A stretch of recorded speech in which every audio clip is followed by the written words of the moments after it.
ከተመሰረተ 13 ዓመታትን ያስቆጠረው አሚጎስ የገንዘብ ቁጠባና ብድር ማህበር ላለፉት ዓመታት በማህበረሰቡ ዘንድ የቁጠባ ባህልን ለማዳበር የቁጠባ ብድር አገልግሎቶችን እየሰጠ እንደሚገኝ ተገልጿል። በ20 አባላት በአዲስ አበባ የተመሰረተው ማህበሩ የፋይናንስ ተደራሽነት አነስተኛ ወደ ሆነባቸው የማህበረሰብ ክፍሎች ተደራሽ ለመሆን እየሰራ እንደሚገኝ አስታውቋል። ማህበሩ ይህንን ያስታወቀው የፊልም ተዋናይና ዳይሬክተር የሆነውን ግሩም ኤርሚያስን አምባሳደር አድርጎ መሾሙን ባስታወቀበት መርሃ ግብር ላይ ነው።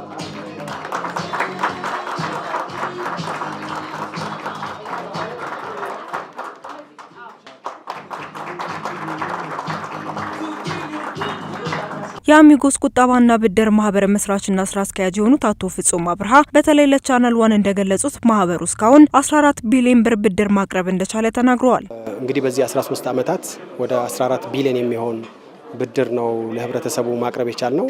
ፓርቲኩላርሊ ለ6000 አባላት ለነዚህ 6000 አባላት እንግዲህ በተደጋጋሚ ብድር የሚወስዱ አባላቶች እንዳሉ ሆነው ግን 6000 አባላት አንዴ ብድር ወስደው አብዛኛው ለትራንስፖርቴሽን የሚባል ለመኪኖች ከተማ ውስጥ የሚታዩ ብዙ መኪኖች የአሚጎስ መኪኖች አሉን ማለት ነው።